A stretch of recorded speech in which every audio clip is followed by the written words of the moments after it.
السلام عليكم. قبل أي حاجة، شكلك بقى غريب بجد. إيه السر؟ يعني ده مكياج مثلا علشان تكون زي معلمك أستاذك في الشغلانة الملحد لينين؟ يعني عاوز تقلد لينين؟ قول لنا. ولا أنت هو ولا إيه الموضوع؟ الملحد لينين ده كان بيجيب من الآخر، أصدر قرار رسمي نتيجة لإلحاده بقتل كل شخص متدين، بشرط أن يكون القتل بلا رحمة. إنسانية إلحادية مدهشة، كلامه قدامكم بالحرف على الشاشة. نتيجة لهذا القرار الدموي قتل قرابة 1,000,000 شخص من أصحاب الديانات المختلفة في أثناء حكمه للاتحاد السوفيتي السابق. هيلبسوك الحجاب يقولوا لك اختاه ما اجملك بالحجاب، المفروض تتفي على وشهم. تتفي على وشهم. لينين يعني مفيش كلام. فأنت عاوز تكون زي معلمك؟ قول لنا. المهم دلوقتي واحد عاوز يحارب الإسلام اللي هو أنت، ونفسه يفتن أكبر عدد من المسلمين عن دينهم اللي هو أنت برضو والله، بس عايش في بلد مسلمة. فيعمل إيه النمس؟ يقوم مهاجم شيخ مشهور زي الداعية زاكر نايك، ومن خلاله يهاجم الإسلام سنيك. وطبعا انت عايش في فيلة الباشا رجل الأعمال وفلوس الباتريون شغال الله ينور. تجارة الإلحاد تجارة مربحة في زمان الجهل. بس السؤال هنا، انت بتعمل كل ده ليه أصلا؟ يعني ايه الزتونة من كل التعب ده؟ لا شيء.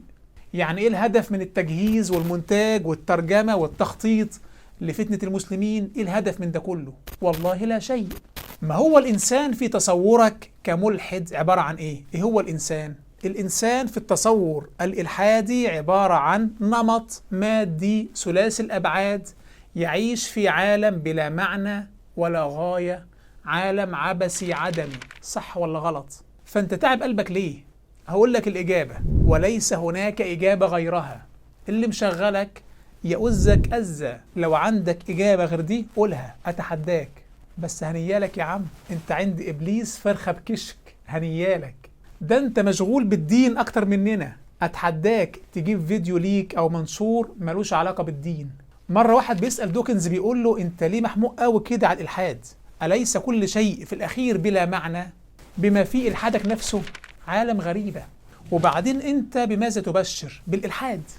الالحاد يقدم عزاء ضخم لكل القتلة والزنا والمجرمين بأنه لا حساب ولا عذاب.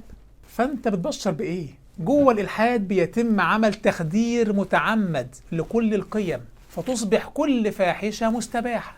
الإلحاد هو الأفيونة بتاع الأخلاق والله. عاوز تموت أي قيم أخلاقية عند أي إنسان؟ سهلة. قرش إلحاد في سجارتين وعيش يا برنس. المشكلة بتاع الملحد إنه بيحوز ديانتين متناقضتين في نفس الوقت. عامل نفسه بيدافع عن القيم وفي نفس الوقت ملحد. اللي هو إزاي؟ المهم الكابتن ده عامل حلقة عن الإعجاز العلمي في القرآن الكريم. حلقة هتشوفوا فيها العجب. هنبين فيها كمية نصب غير اعتيادية. اصبروا بس عليا واحتسبوا هذا الوقت لله عز وجل. احتسب أيها الملحد هذا الوقت بحثا عن الحق. ما تشنكش ضدي ولا ضده. اسمع وابحث واحكم.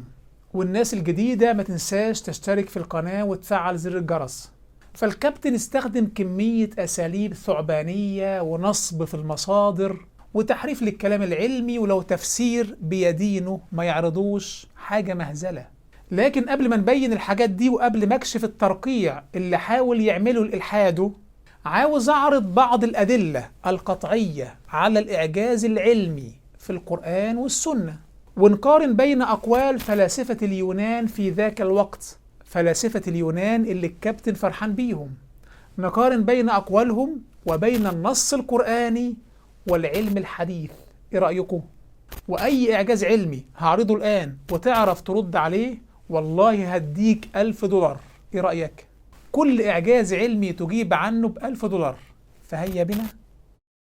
عظيم العطايا مبسوطة يديك، تنفق كيف شئت والشر ليس إليك. سبحانك ربي سبحانك. أي كتاب كتب قبل عصر النبوة أو في عصر النبوة أو بعد عصر النبوة أو حتى من 100 سنة فاتت لازم هتلاقي فيه أخطاء علمية فاضحة فادحة لو هذا الكتاب بيتناول قضايا علمية. فإذا القرآن كان مكتوب من 1400 سنة وليس فيه خطأ علمي واحد، مش ده دليل إن هذا القرآن ليس منتجا بشريا؟ القرآن فيه أكثر من 1000 آية تتناول قضايا علمية، السماء والأرض والجبال والمطر والأجنة والرياح، والقرآن نزل في بيئة مليانة بالخرافات والوثنيات العجيبة. فإما أن تكون هذه الآيات معصومة حتى الساعة وهذا يثبت ربانيتها، وإما أن تكون من عند بشر وساعتها هتلاقي أخطاء علمية في كل صفحة، أخطاء علمية زي الشمس.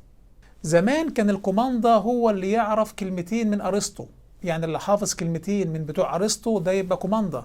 شوف الآن منتج أرسطو العلمي وقارنه بالعلم الحديث، شوف منتج فلاسفة اليونان العلمي وقارنه بالعلم الحديث، حاجة مهزلة. لا تخلو صفحة من كتب أرسطو من فضيحة علمية. وشوف الكتب بنفسك، أرسطو كان بيتخيل إن المخ في الإنسان عبارة عن إيه؟ عبارة عن مبرد للدم، راديتور. المخ بيبرد الدم. طيب والقلب؟ لا بقى، القلب ده عند أرسطو بيسخن الدم.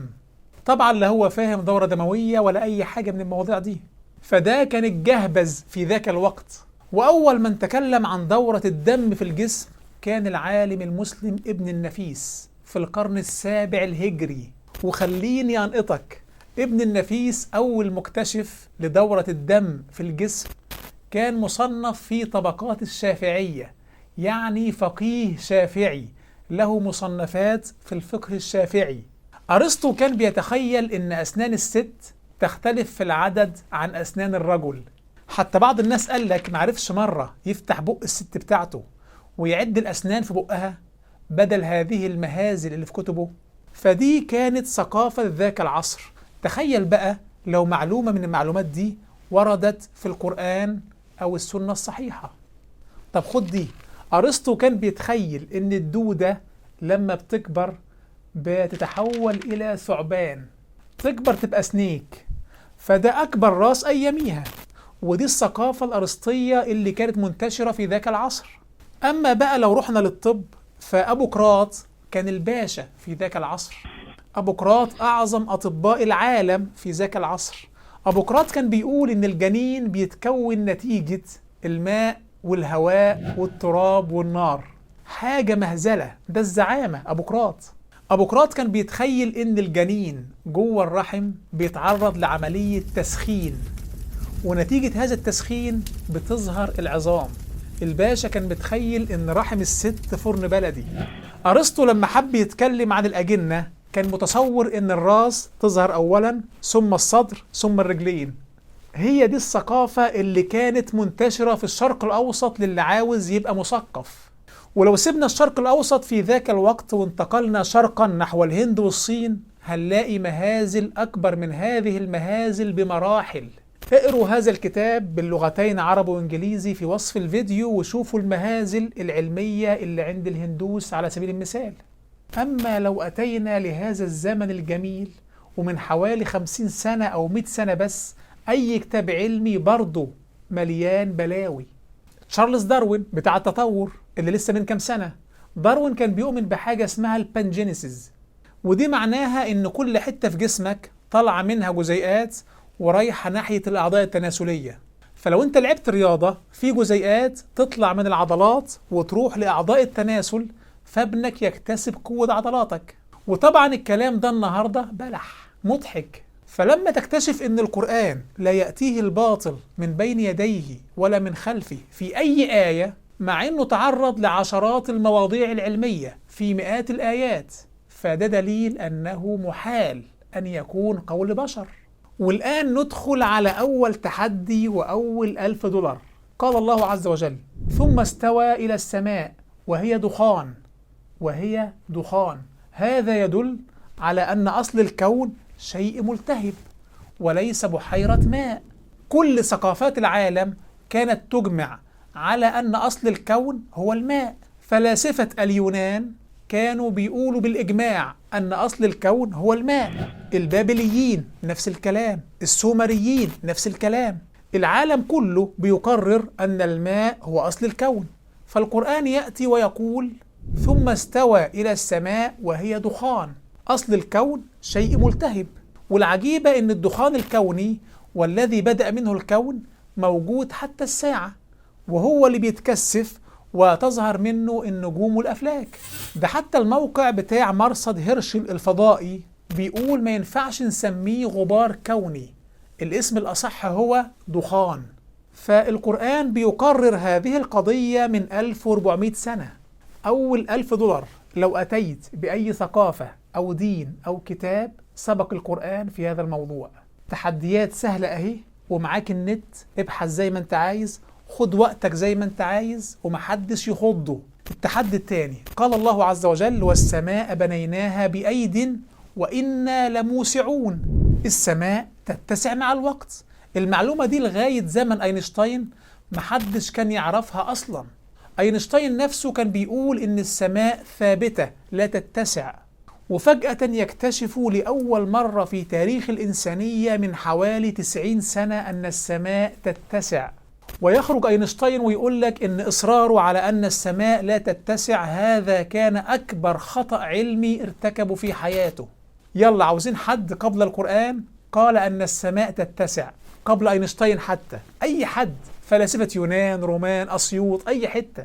يلا يا سنيك، ابحث يا سنيك. التحدي الثالث قال الله عز وجل والصبح إذا تنفس. في الصباح الشمس بتسخن الأرض، فالهواء الملامس للأرض بيسخن، فوزنه بيخف ويطلع لفوق ويأتي مكانه الهواء اللي فوق. فكأن الأرض صباحا زي الرئة الضخمة تتنفس حرفيا. تعرف تجيب حد سبق القرآن في هذا الموضوع؟ التحدي الرابع قال الله عز وجل وجعلنا الليل والنهار آيتين فمحونا آية الليل وجعلنا آية النهار مبصرة. آية الليل هي القمر، وآية النهار هي الشمس. آية الليل محيت، يعني انطفأ ضوءها. فهل كان القمر مضيئا ثم محي؟ كان كتلة نارية زي الشمس. النهاردة دي قضية علمية مثبتة عن القمر، وناسا أصدرت على موقعها الرسمي مقطع مرئي بعنوان تطور القمر، وبتبين فيه إن القمر كان كتلة نارية ثم محي مع الزمن. قال ابن عباس في تفسير هذه الآية كان القمر يضيء ثم محي. تعرف تجيب حد قال هذا الكلام قبل كتاب الله عز وجل أو حتى من 60 سنة فاتوا؟ التحدي رقم 5 كيف علم النبي محمد صلى الله عليه وسلم بالأمواج الداخلية في البحار؟ قال الله عز وجل أو كظلمات في بحر لجي يغشاه موج من فوقه موج. في موج داخلي في أعماق البحار، هذا الموج لا يمكن حد يشوفه أصلا، ولم نستطع أن نرى هذا الموج الداخلي إلا بالأقمار الصناعية مؤخرا جدا. حد عرف حاجة زي دي أو حتى قريب منها قبل القمر الصناعي؟ حلو كده، أديك لبست الإلحاد في الحيط. أي ملحد باحث عن الحق وسمع الآيات دي أكيد هيتأثر، أكيد هيبدأ يرجع لفطرته، وانت السبب. التحدي السادس كيف علم النبي محمد صلى الله عليه وسلم إن الإنسان فيه 360 مفصل؟ قال النبي صلى الله عليه وسلم والحديث في مسلم خلق كل إنسان من بني آدم على 60 و300 مفصل، فمن كبر الله وحمد الله وهلل الله وسبح الله واستغفر الله وعزل حجرا عن طريق الناس أو شوكة أو عظما عن طريق الناس وأمر بمعروف أو نهى عن منكر عدد تلك 60 و300 السلامة فإنه يمشي يومئذ وقد زحزح نفسه عن النار. 360 مفصل، الرقم ده لسه عارفينه، يعني من 10 سنين كان في شك أصلا، لكن النهاردة الرقم ده موجود في المراجع المعتمدة. بس هنا السنيك هيقول الصين زمان كانوا بيقولوا نفس هذا الرقم، وده غلط. اللي قالك كده هبل. المرجع الصيني بيقول إن العدد هو 365 على عدد أيام السنة. هات لي حد قال الرقم الصحيح 360 قبل النبي محمد صلى الله عليه وسلم أو بعده بمئات السنين. وبعدين سؤال بس، هو النبي محمد صلى الله عليه وسلم كان أميا بيرعى الغنم في بيئة بدائية بسيطة جدا، ولا كان بيرجع للمراجع الصينية وعنده مكتبة فيها كل كتب الفلاسفة بتوع اليونان ودارس سرياني ودارس أرامي؟ يعني عشان تنفوا معجزة واحدة تخلوه صلى الله عليه وسلم أعلم أهل الأرض بكل لغات العالم. ده انتوا عجب العجب.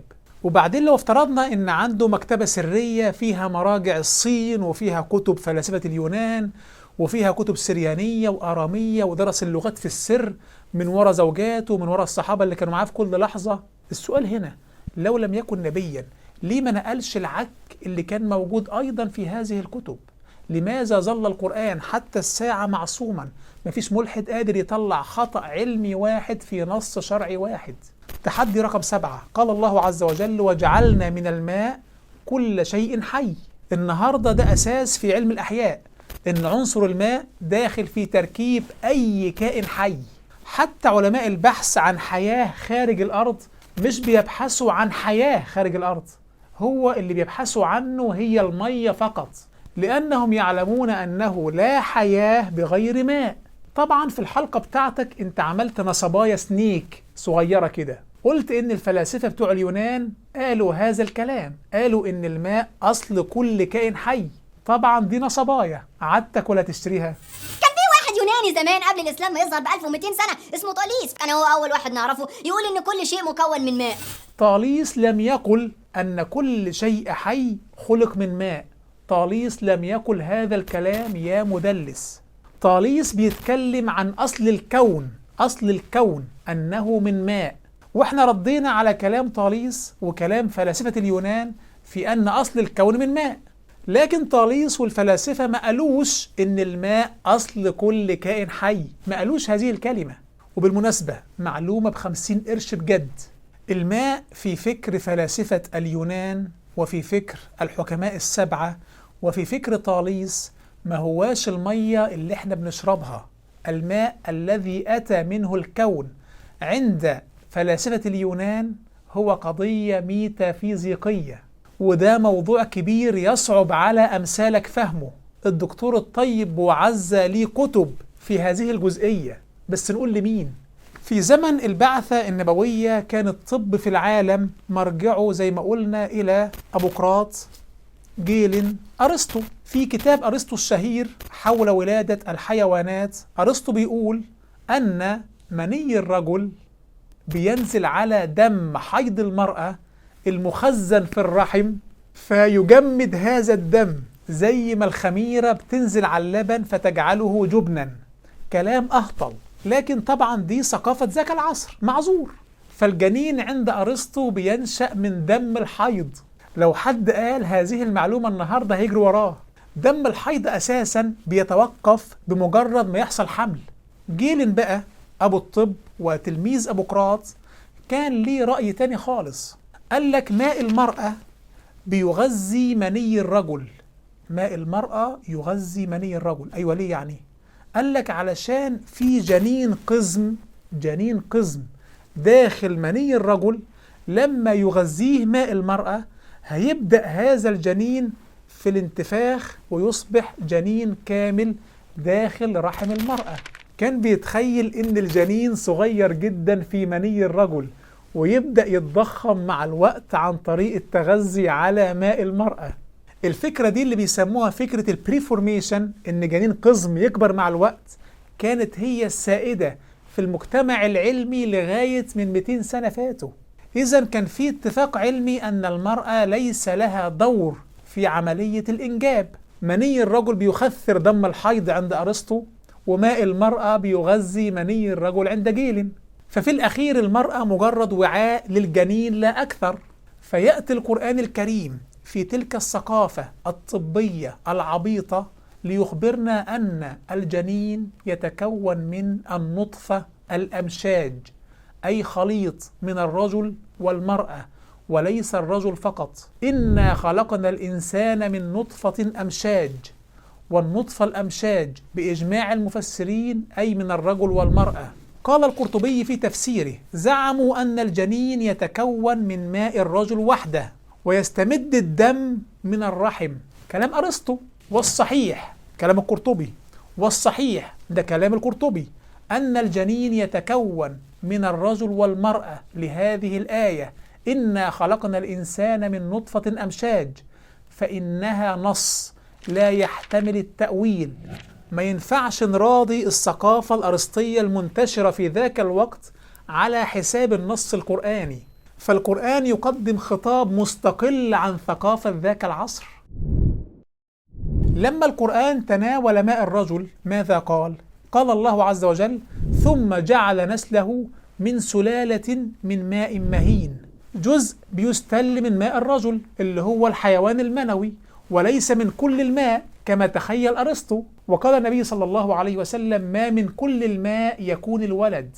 وبعد النطفة الأمشاج الجنين بيدخل في مراحل التخلق المختلفة، خلقا من بعد خلق، خلقا من بعد خلق، يعني مراحل خلق مختلفة. ما هواش جنين قزم جوه ماء الرجل هينتفخ مع الوقت، لا، ده نطفة، علقة، مضغة، تشكل أجهزة. في كلمة مدهشة لابن حجر رحمه الله بيرد فيها على أرسطو وأطباء ذاك العصر اللي أخذوا من أرسطو. يقول: وزعم أهل التشريح أن المني يقوم بعقد دم الحيض. المني بتاع الرجل بيخسر دم الحيض، اللي هو كلام أرسطو. يقول ابن حجر رحمه الله: وأحاديث الباب تبطل ذلك. ابن حجر رحمه الله بيرد على أطباء عصره اللي خدوا من أرسطو بالأحاديث، واليوم يثبت خطأ أرسطو وصحة الأحاديث. فوق يا مرقع، الإلحاد بيغرق. نرجع للجنين مرة أخرى. أول حاجة في الجنين هي النطفة الأمشاج، اللي هي البويضة المخصبة من الرجل والمرأة. هذه النطفة تتحول إلى علقة، ثم خلقنا النطفة علقة. العلقة ده لفظ مدهش. العلقة في الأساس كائن صغير يلصق بالجلد عشان يمتص منه الدم. فالقرآن بيوصف هذه المرحلة الجنينية بأنها مرحلة العلقة، أي أن هذا الجنين في هذا الوقت يشبه كائن العلقة، علشان نكتشف النهاردة أن الجنين في هذه المرحلة الجنينية يشبه تماما العلقة في الشكل الخارجي. مش كده وبس، ده كمان بيطابق العلقة من ناحية الوظيفة. فالجنين في هذه المرحلة بيعلق بجدار الرحم علشان يمتص منه الدم، زي العلقة ما بتلصق بالجلد علشان تمتص منه الدم. لاحظوا هنا في هذه الآية اللي تتكلم عن خلق الأجنة ما فيهاش دم الحيض، ولا فيها أن جنين قزم متخفي في مني الرجل، ولا كل هذا الهبل. القرآن لم يذكر شيئا من علوم ذاك العصر الخرافية. لماذا؟ تعرف تجاوب؟ ندخل بقى على التحدي رقم كام؟ أنا نسيت. على العموم أي تحدي تجاوب عليه ب$1000، أنت عد وملكش دعوة. بعد العلقة بيدخل الجنين في مرحلة المضغة، ثم خلقنا النطفة علقة، فخلقنا العلقة مضغة. المضغة أيضا لفظ قرآني مدهش. بعد العلقة فعليا الجنين بيتحول لحاجة أشبه بقطعة اللحم الممضوغة، بيكون أكبر حجما من العلقة، وبتظهر في أنسجة، وبيحمل ما يشبه آثار الأسنان اللي بتكون في أي لقمة ممضوغة. في حد اتكلم عن الحاجات دي قبل القرآن؟ في حد اتكلم عن مرحلة العلقة أو المضغة قبل القرآن أو حتى من 100 سنة؟ هل الفلاسفة بتوع اليونان كانوا يعرفوا حاجة زي دي؟ ده أرسطو وجيلين تخيلوا أن الجنين الذكر بيكون عن يمين الرحم والأنثى بتكون على الشمال، وكانوا بيتخيلوا أن الذكر بيأتي من الخصية اليمنى والأنثى بتأتي من الخصية اليسرى. كان جيلين وأبوقراط بيؤمنوا جدا بهذا الموضوع، واستمرت هذه الفكرة لغاية الثورة الفرنسية. وكان اللي عاوز يخلف أولاد بس بيشيل الخصية اليسرى. أقول إيه بس؟ تخيل لو أن القرآن نقل فكرة من هذه الأفكار السائدة في ذاك الوقت. نقول كمان ولا كفاية؟ كانوا بيعتبروا إن المني دم أبيض. المني دم أبيض، وده كلام جيلين، وجاي تقول لي فلاسفة اليونان؟ والله كتخيبة. كيف علم النبي محمد صلى الله عليه وسلم أن آدم آخر الخلق بعد النبات والحيوان؟ ظهر آدم عليه السلام. كيف علم النبي محمد صلى الله عليه وسلم هذه المعلومة؟ وخلق آدم عليه السلام بعد العصر من يوم الجمعة في آخر الخلق، في آخر ساعة. تحدي رقم مش عارف كام. قال النبي محمد صلى الله عليه وسلم، والحديث في مسلم: كل ابن آدم يأكله التراب إلا عجب الذنب، منه خلق وفيه يركب. عجب الذنب اللي هو آخر العصعص. فهل هذا المكان منه خلقنا؟ في أول الأسبوع الثالث من الحمل بيظهر حاجة اسمها شريط أولي primitive streak. ده بيكون مسؤول عن تشكيل الجنين، بيكون خلايا متخصصة بتكون الجنين. مع آخر الأسبوع الثالث بيختفي هذا الشريط الأولي تدريجيا، وبيسيب مكانه حاجة اسمها الكودال إيميننس.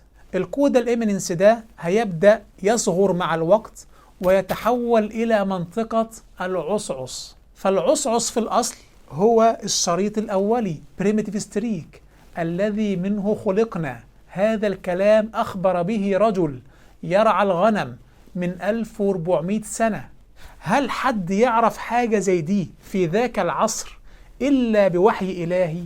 والله أدلة علمية كتير. أنصح كل باحث عن الحق إنه يقرأ كتاب رسول الأميين، كتاب مليان أدلة على صحة الرسالة. أتحدى أي ملحد ينقض أي دليل في هذا الكتاب. رابط الكتاب في وصف الفيديو، حمله واقراه. معلش إن كنا طولنا عليكم، لكن هذا الكلام اللي قلناه هو الأصل. لو أنت أتقنته هتعرف ترد على أي واحد بيتكلم في هذا الموضوع. فيلا نشوف الكابتن ماذا يقول. رفع عليه قضية ازدراء أديان وسجنه بتهمة جرح مشاعر المسلمين الحساسة. عيل سخيف. ازدراء الأديان ما هواش جرح مشاعر. ازدراء الأديان ده سرقة للآخرة. انت بتضيع على المسلمين آخرتهم. تحولت إلى لص آخرة، بتفتن المسلم عن دينه، ودي أكبر جريمة في الكون.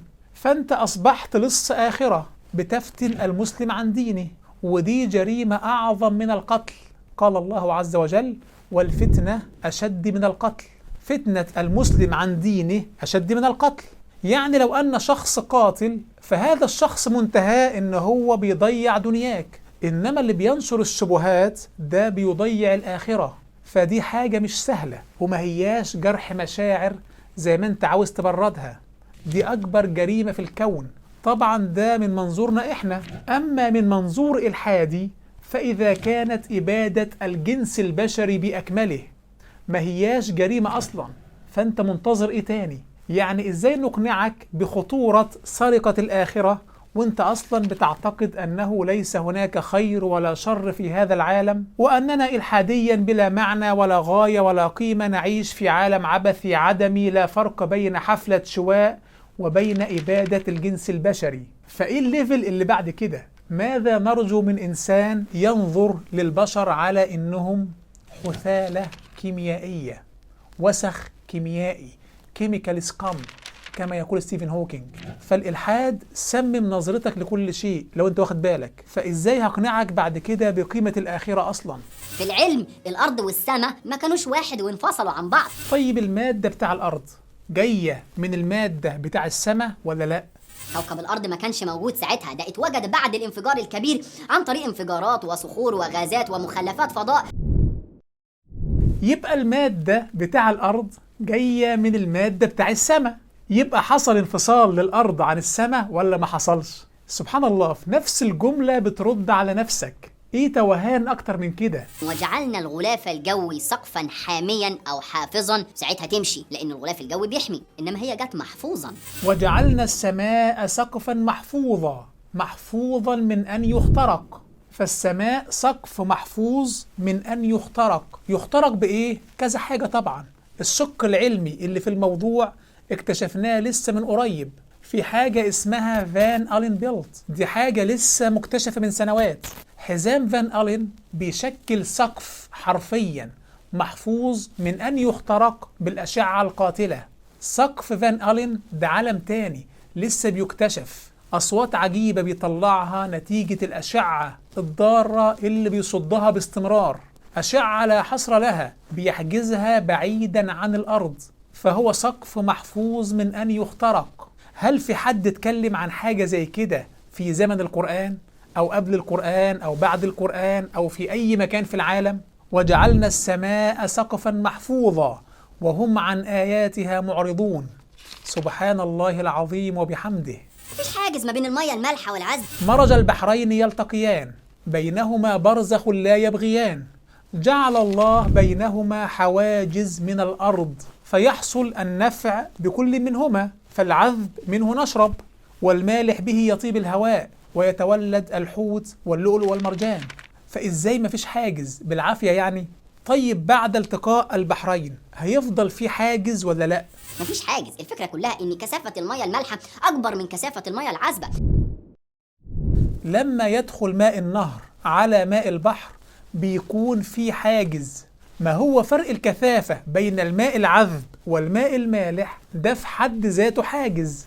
هو أنت فاكر حاجز يعني ستارة مثلا؟ فرق الكثافة حاجز مثالي يؤدي مهمته.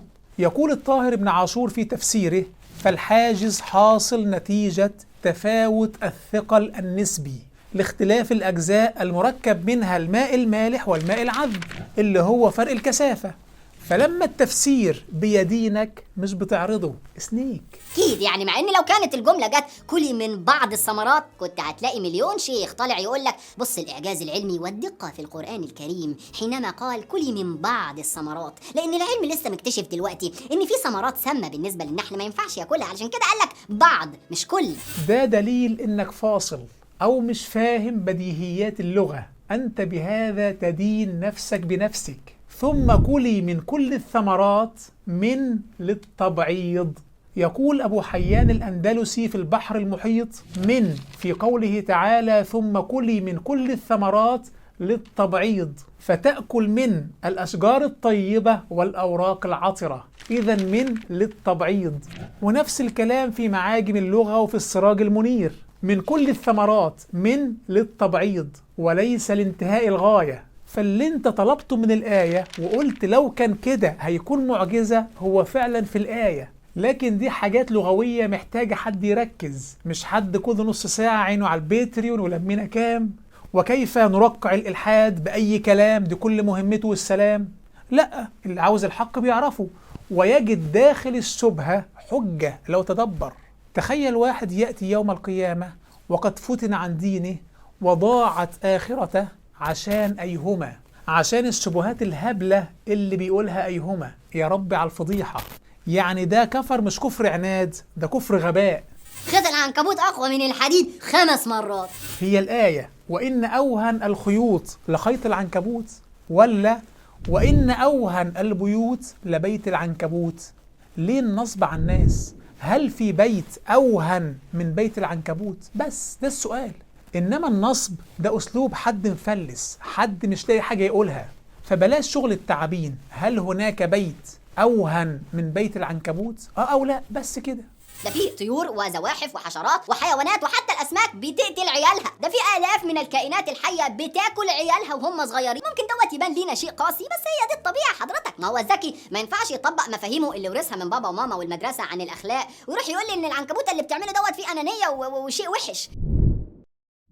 لاحظ إن كلامك جارح لمجتمع الميم. ده طبيعة الحياة الحيوانية مستند أساسي أصلا، مش علشان بتدافع عن الإلحاد تقوم تضحي بالناس اللي دافعالك. ما ينفعش.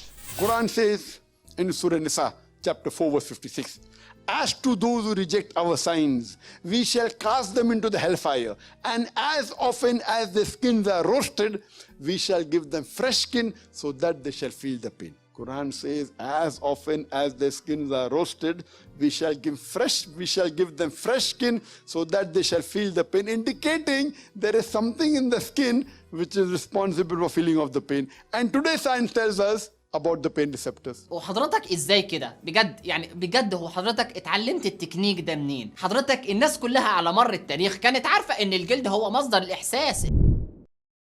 هو القرآن بيتكلم عن إن الجلد مصدر الإحساس، ولا بيتكلم عن إن تبديل الجلد هو اللي بيحصل معاه عودة العذاب؟ طب إيه الفرق؟ فرق شاسع. لو القضية بس إن الجلد مصدر الإحساس، فالجلد بعد أن يحرق مش هيختفي، هيفضل موجود. فالقرآن لماذا تحدث عن تبديل الجلد حتى يعود العذاب؟ وهذا لأنه طبياً الحرق بعد الدرجة الثالثة غير مؤلم أصلا. عندنا حاجة في الطب اسمها the most fatal burns are painless، يعني لو حصل حرق كامل لن يكون بعد ذلك أي ألم. فالآية الكريمة فيها لمحة يفهمها المتخصص. لو لم يحصل تبدل للجلد لن يكون هناك ألم أصلا، مش علشان الجلد مصدر إحساس، لأ، ما الجلد موجود، لكن القضية إن الجلد بعد مرحلة معينة لن ينقل أي إحساس، فدي حاجات فيها دقائق يفهمها أهل الاختصاص. فأنت بصراحة ردودك على شبهاتك سطحية وتافهة، على شوية نصب، على احتيال، على إخفاء أي حاجة بدينك. لو تفسير كشف الشبهة تخفيه ما تعرضوش. والله اللي عاوز الحق بيصل وبكل سهولة، واللي فرحان بالأفيونة بتاع الإلحاد ما بيدنا شيء. لا نملك إلا الدعاء إن ربنا يصلح قلبه ويهديه ويرده إلى دينه ردا جميلا، ويبطل يسمع صوتك المسرسع المستفز. فربنا يصلحنا وإياكم جميعا، ويوفقنا وإياكم جميعا للحق حيثما كان. ما تنسوش تشوفوا قائمة تشغيل حلقات الرد على هذا الملحد، رابط هذه القائمة في وصف الفيديو. وما تنسوش تحملوا كتاب رسول الأميين، ولا تنسوا أن تتعلموا دينكم، فنحن في زمن الفتن، في ناس دافعة ومكلفة علشان تفتنك عن دينك. فتعلموا دينكم جيدا، وابتعدوا عن ثعابين الإنس، وحافظوا على الصلاة على وقتها، وحافظوا على ورد من كتاب الله يوميا بتدبر. هذا والله فيه وجاء من الشبهات والفتن والشهوات. أصلح الله قلوبنا جميعا وثبتنا وإياكم ومن نحب حتى نلقاه، والسلام عليكم. وقال الذي آمن يا قوم اتبعون أهدكم سبيل الرشاد. يا قوم إنما هذه الحياة الدنيا متاع وإن الآخرة هي دار القرار. يا قوم إنما هذه الحياة الدنيا متاع وإن الآخرة هي دار القرار. من عمل سيئة فلا يجزى إلا مثلها، ومن عمل صالحا من ذكر أو أنثى وهو مؤمن فأولئك يدخلون الجنة يرزقون فيها بغير حساب. ويا قوم ما لي أدعوكم إلى النجاة وتدعونني إلى النار؟ تدعونني لأكفر بالله وأشرك به ما ليس لي به علم، وأنا أدعوكم إلى العزيز الغفار. لا جرم أن ما تدعونني إليه ليس له دعوة في الدنيا ولا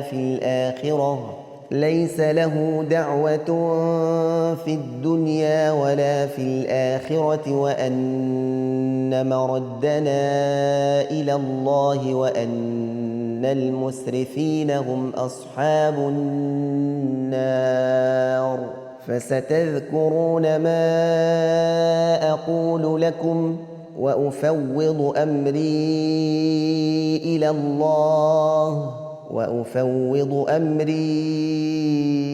إلى الله إن الله بصير بالعباد.